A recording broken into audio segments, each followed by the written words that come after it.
It's almost like the building blocks of your brand. And in order to be able to create great graphic design, great videos, have a sleek looking website where everything on there, all of your products look great, you need to have great white background photography for that.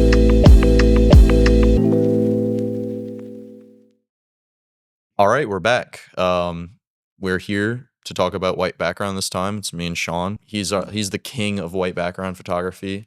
He handles a ton of it for us, and we've been doing a ton more of it as we have built our new mini cyc wall that we have that is built just perfectly for white background photography. Yep. Sean, to get us started, do you want to just tell us about the mini cyc wall and like why it's so much easier than using a vinyl or trying to shoot on the big cyc wall or anything like that? Yeah, it's pretty consistent because you don't have to you just put the lights where they need to go, and then every time you go to shoot something on there, and it's in the same spot every time. So really consistent, and it just everything stays at like the same height too. You can mark a little spot where you're gonna put everything every time. You don't have to move we sometimes we use that cube, so we don't have to move the cube somewhere. We have a designated spot to get it done. And it also helps when there's multiple shoots going on in the studio at one time.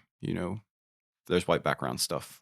That's where it's going to be getting shot. So And also like the depth of it is nice as opposed to a vinyl because I know that's become a problem sometimes, especially the vinyls and reflections and stuff like that. yeah, I don't know exactly how tall ours is. I Mhm. think like 6 foot, 8 foot, something like that. But yeah, whenever you have taller products, you don't have to worry about it getting cut off or having to fill a background. It's almost like the building blocks of your brand. And in order to be able to create great graphic design, great videos, have a sleek looking website where everything on there, all of your products look great, you need to have great white background photography for that. And it's not just for the website either. Using it in graphic design as opposed to a mock-up or a photo taken for a completely separate need, this replaces that and almost makes it feel more real Yeah. to a consumer or to a buyer that's looking to put you in their store or anything like that. hmm It's basically the most perfectly lit you'll get your product other than shooting it on like a lifestyle shoot or something like that. No distractions, just the product. Super easy to cut out, Yeah. crystal clear. Especially this day and age when everybody is kind of guard up for AI. A lot of people don't want to support AI. A lot of people just don't really trust AI.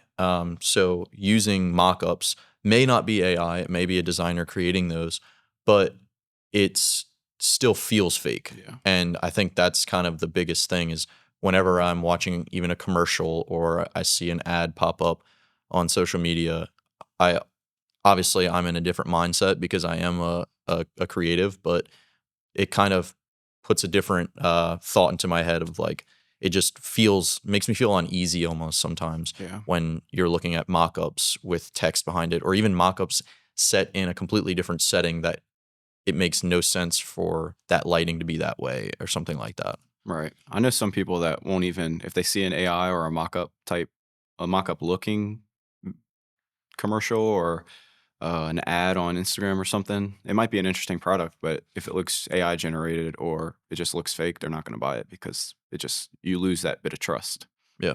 And like I was saying, we just did a picture for Wade. I think it was this week, just for him to be able to use in a video, and he's able to grab the photo, spin it around, have text moving around all Mhm. different ways. So that's a perfect asset for you to take and not only just plug into your website, but give to marketers like us or give to other people on your team to be able to use them in a multitude of different ways. Right. And then, I mean, we pretty much add it to every single shoot, even if it's not a super necessary part of Right. the shoot. We're doing a styled shoot, even sometimes our videography. We're gonna sit there, take the time to do a white background photo of even if it's just the front of the product, Mhm. whether we need it as an asset later on or just to have that baseline to make sure we're coloring correctly in different lighting, to make sure Wade's coloring correctly in different lighting. It's good to have just in case too. Yeah. That if you don't plan on using it, you Yeah. might use it eventually. So And it's usually cost effective. Obviously, if you're changing your branding around all the time and doing things like that, it's gonna run out of time pretty quickly. But right.